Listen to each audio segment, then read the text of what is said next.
사람들이 하나님께 할 수 있는 가장 최상의 행위는 무엇일까요? 하나님 믿는 하나님의 백성들이 하나님께 드릴 수 있는 가장 아름답고 고귀한 행위는 어떤 것이 있을까요? 나름대로 여러분들에게 답이 있으리라고 생각됩니다. 아마도 하나님께 드릴 수 있는 가장 아름답고 가장 고귀한 행위는 예배일 겁니다. 예배는 하나님께 드릴 수 있는, 인간이 하나님께 나아갈 수 있는 가장 아름다운 현장입니다. 예배가 그래서 중요하고 소중합니다. 예배가 중요하다고 하는 것들은 우리 모두가 다 알고 있습니다. 그렇게 소중한 예배, 중요한 예배가 무너지고 타락하기 시작하면 그 사람의 신앙이나 그 사람이 속한 가정이나 그 교회는 타락하기 시작합니다. 예배가 무너져 내리고 예배가 거룩하게 드려지지 않고 예배가 타락하기 시작하면 그 사람은 타락하기 시작합니다. 그 가정은 무너져 내리기 시작합니다. 그 교회는 무너져 내리기 시작합니다. 예배가 살아야 합니다. 예배가 회복되어야만 합니다. 예배가 올바르게 회복되지 않으면 우리의 신앙 부흥은 요원한 것이 될 겁니다. 우리 가정의 부흥, 회복은 불가능한 것이 될 겁니다. 예배가 살아야 우리가 살 수 있고 예배가 회복돼야 우리가 회복될 수 있습니다. 이렇게 예배가 중요하고 소중하기 때문에 사단이 우리를 공격할 때도 예배를 공격합니다. 적극적인 모습으로 예배를 못 드리게 하거나 예배를 방해하는 모습으로 나타날 수도 있습니다. 그러면 우리는 더 적극적인 모습으로 예배를 지키기 위해 노력하게 되지요. 우리는 예전에 그러한 것들을 역사를 통해 많이 경험하게 됩니다. 그런데 사단이 선택한 우리의 예배를 공격하는 모습은 그렇게 적극적인 모습, 공격적인 모습이 아니라 아주 자연스럽고 이런 부분까지 우리가 신경 써야 되나 싶은 그러한 영역에서 아주 조금씩 무너뜨리고 있습니다. 우리는 지난 몇 시간을 통해서 우리의 드리는 예배의 모습이 얼만큼 성경과 동떨어진 모습으로 예배를 드리는지를 함께 나누었습니다. 우리가 드리는 헌금이 얼만큼 하나님이 원하는 헌금과 동떨어져 있는지를 함께 나누었습니다. 우리가 드리는 찬양이, 우리가 드리는 예배의 자세가 성경에서 요구하고 있고 하나님이 원하고 있는 예배의 모습과 얼만큼 동떨어져 있는지를 함께 나누었습니다. 이렇게 나누는 것은 어떤 한 교회를 비판하거나 어떤 한 사람의 삶을 평가하거나 어떤 한 나라의 죄악된 모습을 드러내기 위함이 아닙니다. 우리의 자리를 확인하고자 하는 겁니다. 우리가 얼만큼 동떨어져 와 있는가, 얼만큼 떠내려와 있는가를 확인하기 위함입니다. 그래서 우리의 잘못된 부분들, 우리의 회복되어야 될 영역이 어떤 것인가를 함께 나누고 있습니다.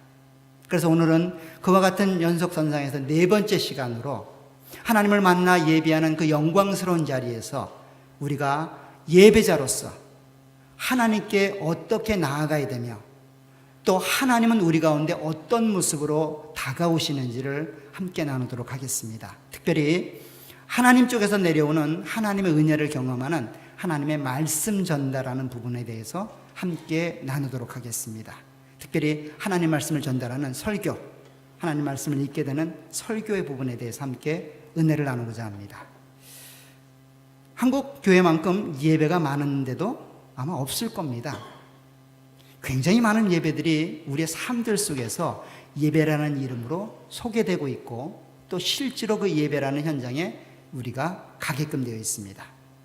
주일날 드리는 예배, 수요일날 저녁 때 드리는 수요 예배, 토요일날 아침에 드리는 토요 새벽 예배, 그리고 매일 아침에 드려지는 새벽 예배, 여러분들이 개인적으로 집에서 드리는 가정 예배, 이런 예배들은 주일날 드리는 예배와 동일한 비중, 동일한 무게를 갖고 있을까요? 여러분들이 감당하고 있는 그 많은 종류의 예배들이 여러분들에게는 동일한 모습으로, 동일한 가치로, 동일한 무게로 인식되고 있습니까? 심지어는 이사를 하면 우리는 이사 예배를 드립니다. 졸업을 하면 졸업 예배도 드립니다. 결혼을 하게 되면 혼인 예배도 드립니다. 환갑을 맞으면 회갑 예배도 드립니다. 요즘은 환갑을 치르지 않으니까 그런데요. 그런 다양한 형태의 예배들이 우리가 주일날 모여 하나님께 예배드리는 그 예배와 동일한 가치와 동일한 무게일까요? 아마 여러분들 마음속에는 그렇진 않지 라는 마음이 있을 겁니다. 실제로 여러분들은 주일날 드리는 예배와 그 가치면에서, 그 귀중함이나 소중한 면에서 차등이 있다라고 의식적으로 알고 그렇게 해나갈 겁니다. 사실 예배라고 하는 것이 하나님과 만나 교제하는 것이고, 하나님이 예배의 대상이 되고 우리는 하나님께만 예배의 드리를 드려야 된다라고 전제할 때 우리가 쓰고 있는 용어에 많은 변화가 좀 있어야 되지 않을까 생각됩니다. 엄밀한 말로 회갑 예배는 없는 거죠. 회갑을 감사하기 위한 예배, 이 정도가 맞을 겁니다. 혼인 예배는 없죠. 혼인을 위한 예배, 이 정도가 맞을 겁니다. 이사 예배 없죠. 이사를 감사하기 위한 예배. 그런 식으로 우리가 조금 엄밀하게 사용해야 될 필요가 있을 겁니다. 한국교회는 굉장히 예배를 좋아해서 그냥 이곳저곳에 다 예배를 쓰고 있고, 의식적으로는 똑같이 생각하지 않지만 똑같이 하는 것들을 글로 표현하게 되면 굉장히 맞지 않는 듯한 그런 인상으로 바라보게 되는 경우도 있습니다. 더 나아가서 수요일날 드리는 예배와 토요일날 드리는 예배, 그리고 주일날 드리는 예배는 그 내용면에서도, 그 가치면에서도 조금 차등합니다. 영어를 보면 굉장히 쉽게 이해하실 수 있습니다. 영어로 주일 예배는 Public Worship Service라고 일반적으로 이야기를 합니다. 동서양을 통해서. 그 이외에, 주일 이외에 드려지는 예배들을 뭐라고 부를까요? 그러면 동일하게 Public Worship이라고 부를까요? 아니죠. 그렇게 부르지 않습니다. 가장 쉬운 예로 신학교를 가면 매일같이 예배를 드립니다. 시간은 다르지만 매일같이 경건회를 갖게 되는데, 그 경건회를 부르는 그 이름이 예배로 부르지 않습니다. 채플이라고 그러죠. 여러분들 많이 들어보셨죠? 채플. 왜 퍼블릭 워십이라고 쓰지 않을까요? 하나님 말씀을 강론하는 그 신학교에서. 퍼블릭 워십이라고 쓰고 있는 주일과 다르기 때문이에요. 공적으로 모여 예배드리는 그날과 그 이외의 예배에 차별성이 있기 때문에 그렇게 이야기를 합니다. 더 나아가서 하나님 말씀을 증거하는 그 증거자를 부르는 모습도 다릅니다. 채플에서는 설교자라고 안 부릅니다. 스피커라고 불러요.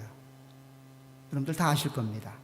그러면 그 스피커가 나눈 말씀은 뭐라고 얘기할까요? 스피치라고 얘기하죠. 제 얘기가 아니고 일반적으로 그렇게 합니다. 주일날 하나님 말씀을 전하는 설교자는 설교자라고 부르죠. 주일날 선포됐던 말씀은 뭐라고 얘기합니까?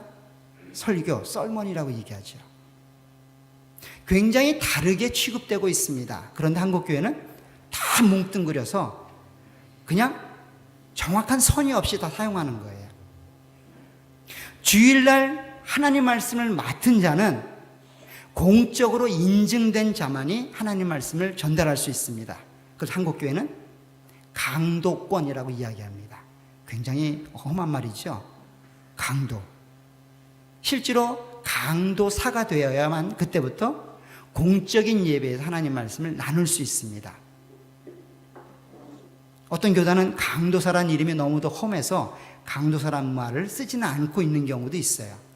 근데 일반적으로는 하나님 말씀을 나눌 수 있는 자격이 이제 공적으로 주어졌다라고 해서 강도권을 가진 자가 주일날 공적 예배를 인도하게 되고 나누게 되죠. 그런데 주일 이외에 일어나는 많은 스피커들이 스피치를 하는 내용들이 자연스럽게 주일날 공적인 예배에 옮겨오게 되었습니다. 한국교회는 더 이상 그런 구별이 없어요. 목사가 됐든 안 됐든 부르는 사람도 있고 그냥 가는 사람도 많죠. 아무런 꺼리낌 없이 주일날 강단에 서서 말씀이라고 나누고 있습니다. 이런 형태가 한국교회를 서서히 무너뜨리고 있습니다.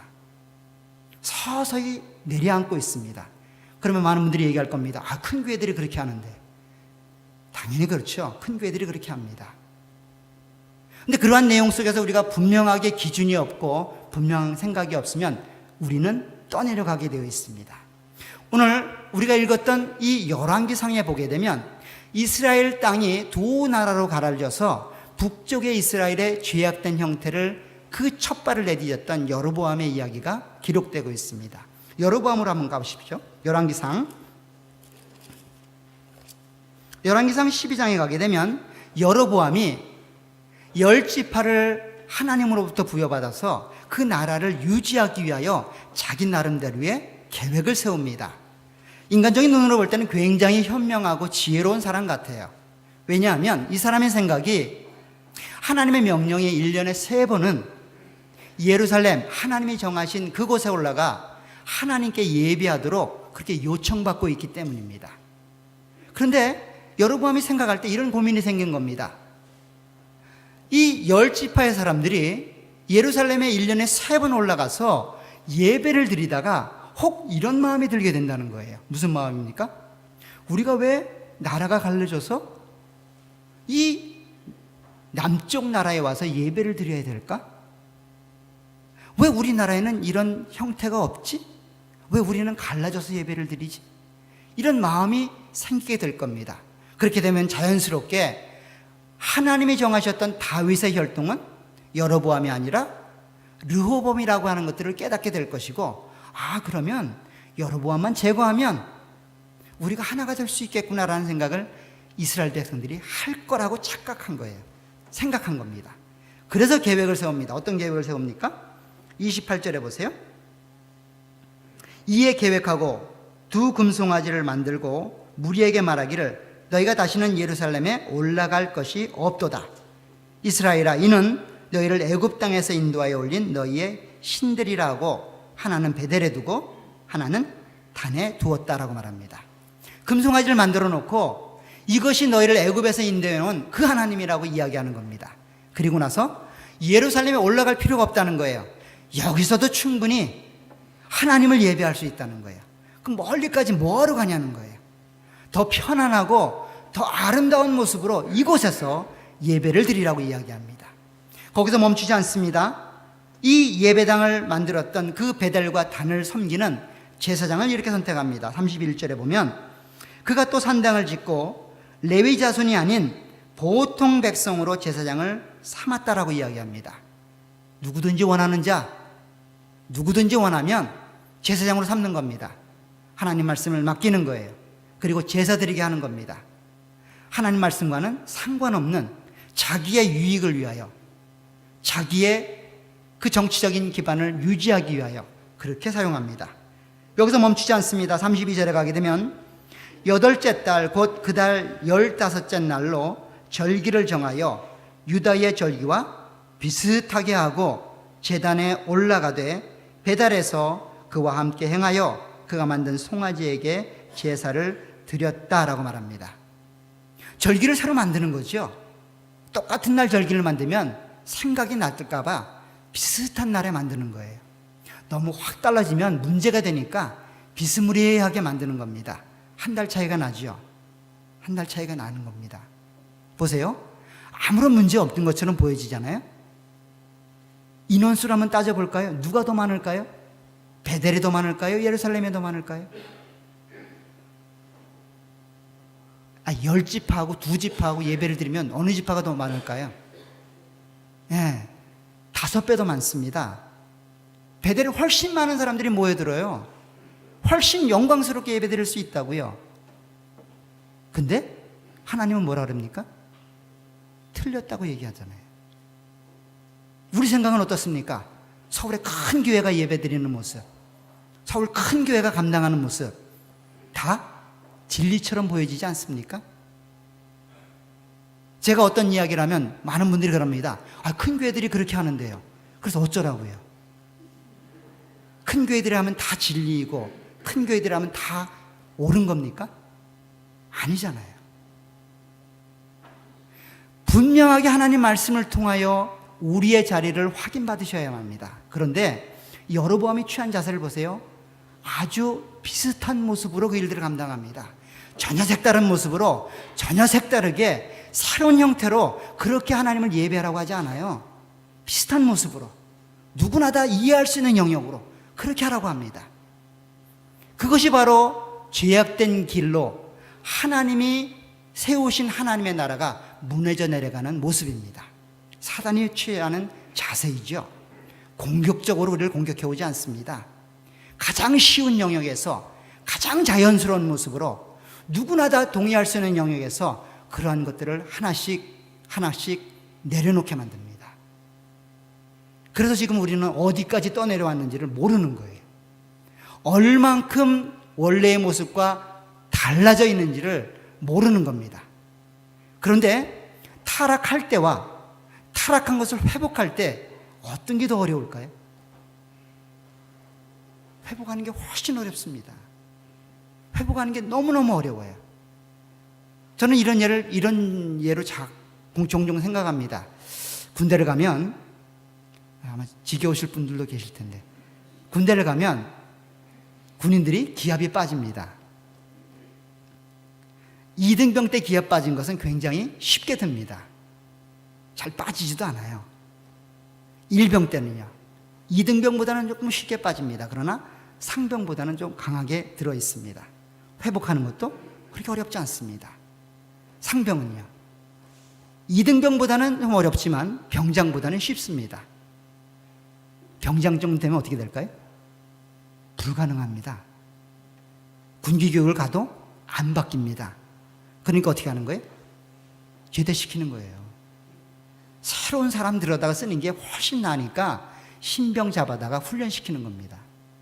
민간인 잡아다가 훈련시키는데 6주면 됩니다. 6주면 눈에서 빛이 납니다. 무섭습니다. 제가 해병대를 나왔는데 해병대 중에 제일 무서운 사람이 누군지 아세요? 짝대기 4개가 아니에요. 훈련소에서 막 나온 사람. 훈련소는 이 2등병도 색깔이 다릅니다. 그 사람이 제일 무서워요. 왜 그렇습니까? 기압이 확 들었거든요. 그래서 첫 휴가 나온 사람들을 조심하셔야 됩니다. 그런 사람들이 지나가거든 도망가시는 게 좋아요. 병장들이 앞에 있잖아요. 괜찮습니다. 힘만 크게 주면 그 사람이 도망갑니다. 해병대가 도망간다고요. 마찬가지예요.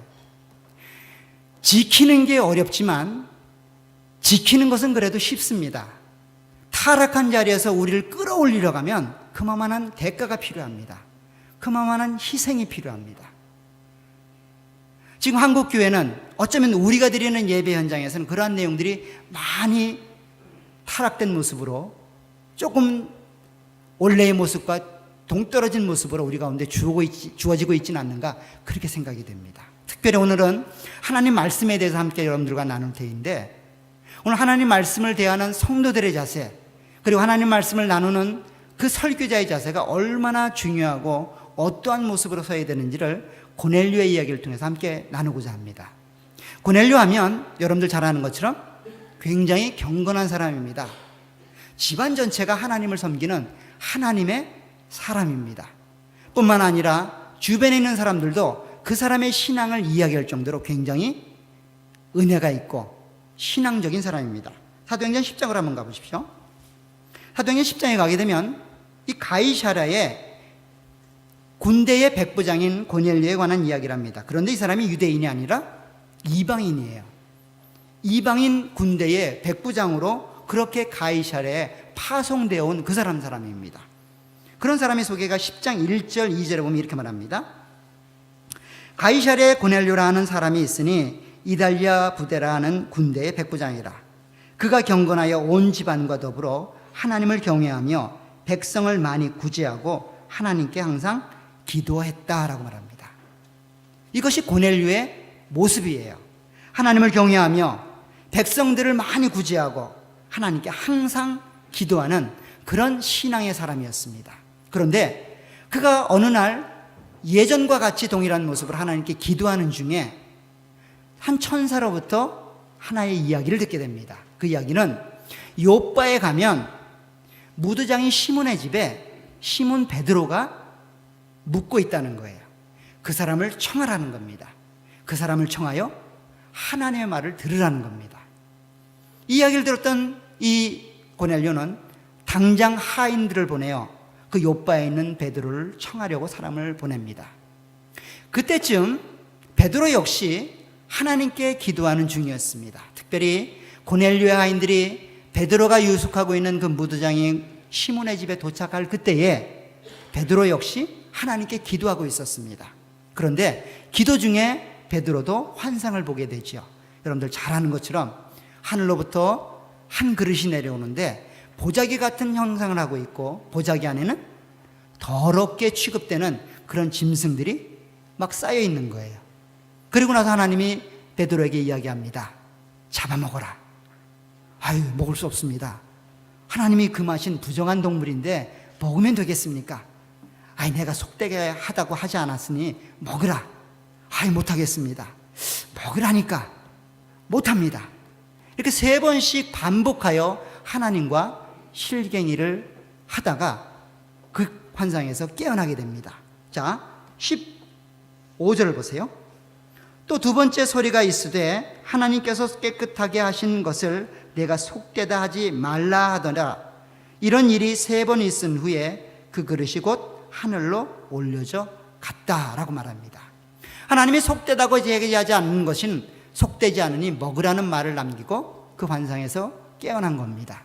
그런데 막 그때 이 고넬료에 보낸 하인들이 도착하여 베드로를 찾고 베드로와 함께 자기가 있는 그 가이사랴로 가자라고 이야기를 듣게 됩니다. 그런데 이 베드로에게 이야기했던 하인들도 자기를 보낸 그 주인 고넬료를 이렇게 설명합니다. 22절에 보면 그들이 대답하되 백부장 고넬료는 의인이요 하나님을 경외하는 사람이라. 유대 온 족속이 칭찬하더니 그가 거룩한 천사의 지시를 받아 당신을 그 집으로 청하여 말을 들으려 하였다라고 말합니다. 사실 고넬료나 베드로나 그 사람들이 처해진 사회적인 위치나 환경에서 볼 때에는 이러한 일들을 단행하는 것은 굉장히 쉽지 않은 일이었을 겁니다. 먼저 고넬료를 보게 되면 고넬료는 이 이스라엘 땅을 정복하고 있는 정복 나라 한 나라의 장수입니다. 그 장수가 그 피정복민 중에 한 사람에게 가서 청하는 거예요. 요구를 하는 겁니다. 부탁을 하는 겁니다. 있을 수 없는 일이죠. 명령을 하면 했지 어떻게 부탁하고 와주기를 간청할 수 있겠습니까? 베드로 역시 마찬가지입니다. 그 당시 유대인들이 이방인들과 함께 교제하고 함께 시간을 보내는 것은 법으로 금지되어 있는 내용이었고 이 사실은 유대인이나 이방인이나 누구나 다 알고 있는 내용이었다고 설명합니다. 28절에 보세요. 이르되 유대인으로서 이방인과 교제하며 가까이 하는 것이 위법인 줄을 너희도 알거니와 하나님께서 내게 지시하사 아무도 속되다 하거나 깨끗하지 않다 하지 말라 하시기로 부름을 사용하지 아니하고 왔다라고 말합니다. 무슨 말입니까? 사회적인 관행이 그렇지만 하나님의 말씀이 나를 이곳으로 가라 하니 내가 두말 않고 왔다는 겁니다. 하나님의 뜻이 그곳에 있으니 내 생각을 굽히고 이곳에 왔다는 겁니다. 이것이 사회적으로 큰 문제가 될 수도 있지만 문제가 된다 할지라도 하나님이 하신 일이니 내가 두말 않고 지금 이 자리에 왔다는 겁니다. 이것처럼 고넬료도 베드로도 자신의 생각과 자신의 경험과 자신이 처해 있는 환경에 휩쓸리는 것이 아니라 하나님 말씀에 근거하고 하나님 명령에 순종하고자 하는 그런 일념으로 자신의 생각을 내려놓고 자신의 환경과 조건을 내려놓고 오직 하나님 말씀을 의지해서 나오고 있는 모습을 보여주고 있는 것이죠. 그렇게 해서 오늘 베드로가 고넬료의 집에서 설교를 하게 된 겁니다. 하나님이 시작하신 일이었고 하나님이 계획하신 일이 성취가 되는 모습으로 나타나게 됩니다. 그런데 자기가 청했던 베드로를 고넬료는 굉장히 존중하는 모습으로 맞이하게 됩니다. 사람이 아닌 신과 같은 모습으로 베드로를 맞이하게 됩니다.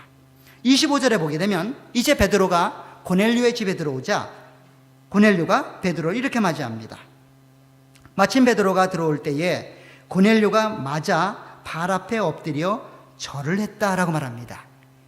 이것은 높은 사람에 대한 경의의 표현 이상입니다. 신처럼 모시는 거예요.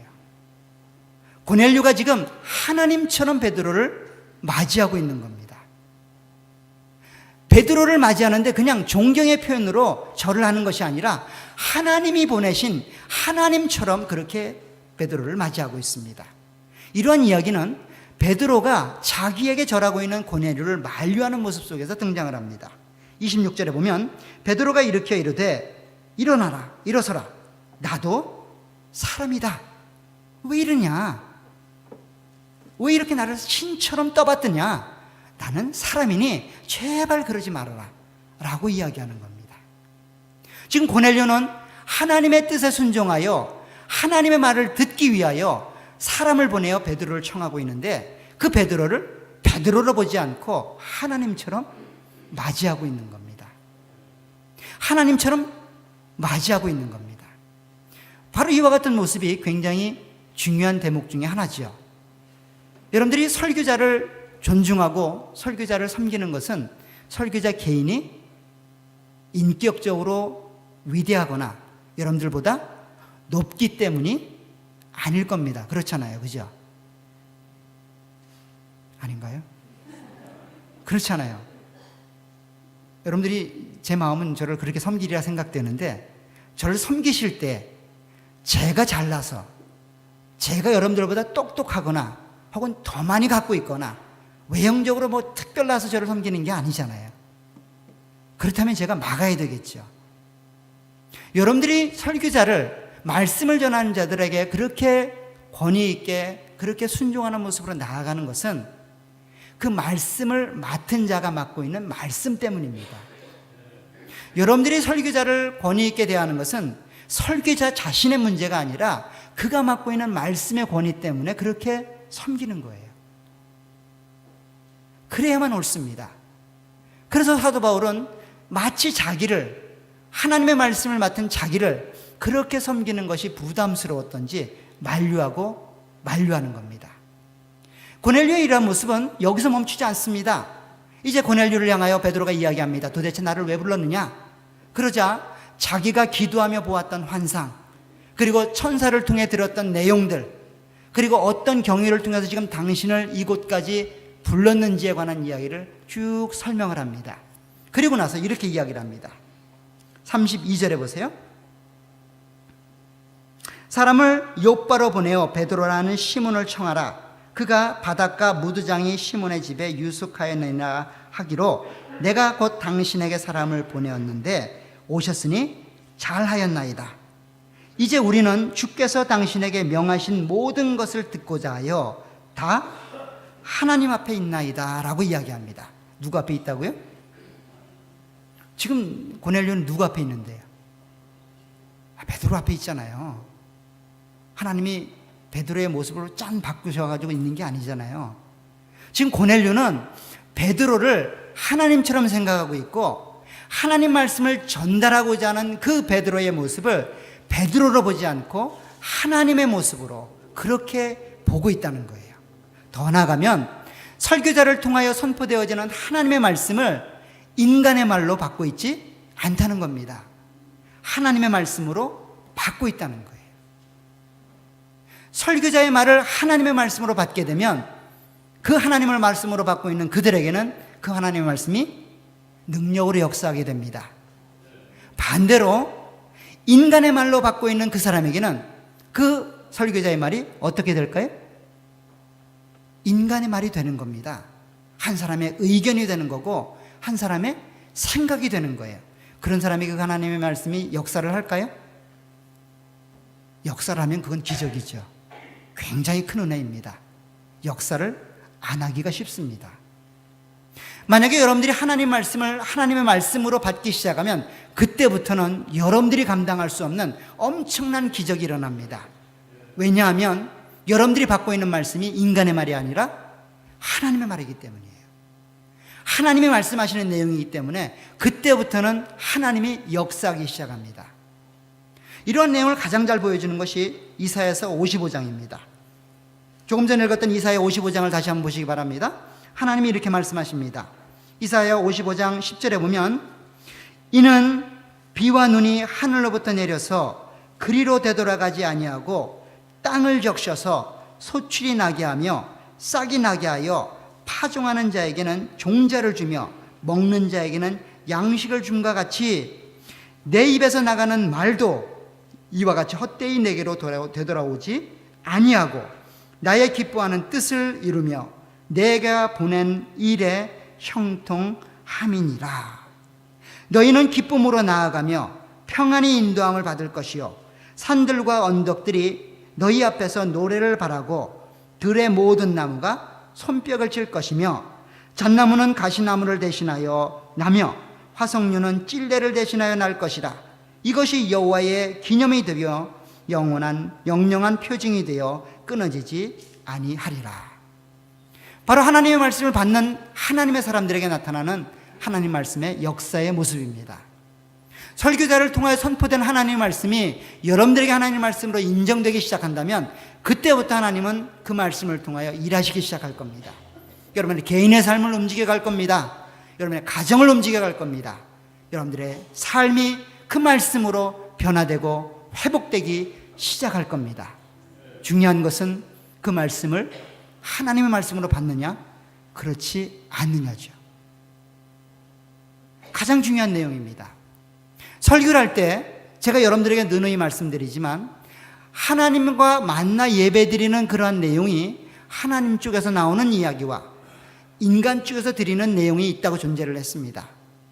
하나님 쪽에서 나오는 이야기들은 주로 하나님 말씀이나 축도나 설교를 통해서 대표된다라고 말씀을 드렸어요. 그러니 설교자를 통해 선포되는 말씀은 하나님께서 하나님이 하시고자 하는 말을 설교자의 입을 통하여 전달하는 것이죠. 이런 일을 감당하고 있는 설교자는 굉장히 힘이 듭니다. 굉장히 두려워요. 왜 두려울까요? 여러분들은 저를 상대하지만 저는 누구를 상대해야 돼요? 하나님을 상대해야 되기 때문이에요. 만약에 제가 하나님 말씀 아닌 다른 말을 전한다고 생각하면 어떤 일이 벌어질까요? 아무 일도 안 벌어질 것 같으죠? 굉장히 큰 일이 벌어집니다. 하나님이 저를 상대하기 때문이에요. 그런데 여러분들에게 선포된 말씀이 하나님의 말씀이라면 그때부터는 여러분들이 누가 상대합니까? 제가 상대하지 않아요. 성령 하나님이 여러분들을 상대하셔서 여러분들이 하나님을 상대하셔야 된다고요. 그때부터는 하나님이 여러분들의 인생 가운데 역사하기 시작을 합니다. 그러니 여러분들 자꾸 저를 향해서 왜 목사님은 저런 설교를 하실까? 저거 나보고 하는 들은 얘기 아니야? 저 나들이라고 한 얘기 같아. 이런 얘기 하시지 말라고요. 하나님의 말씀을 하나님 말씀으로 받으시고 하나님을 상대하시길 주의 이름으로 부탁을 드립니다. 하나님을 사랑하시잖아요. 그럼 하나님 말씀을 지키셔야죠. 하나님을 사랑하신다라고 여러분들 이야기하시잖아요. 그 하나님 사랑하셔서 지금 이곳에 오셨잖아요. 그러면 하나님이 하시는 말씀을 지키시길 주의 이름으로 부탁을 드립니다. 요한복음에 분명히 말합니다. 나를 사랑하는 자는 내 말을 지킬 거라고 이야기합니다. 예수님이 말을 하잖아요. 요한복음 10장을 한번 가보세요. 잘 안 믿으시는 것 같아요. 요한복음 10장이 아니죠. 14장.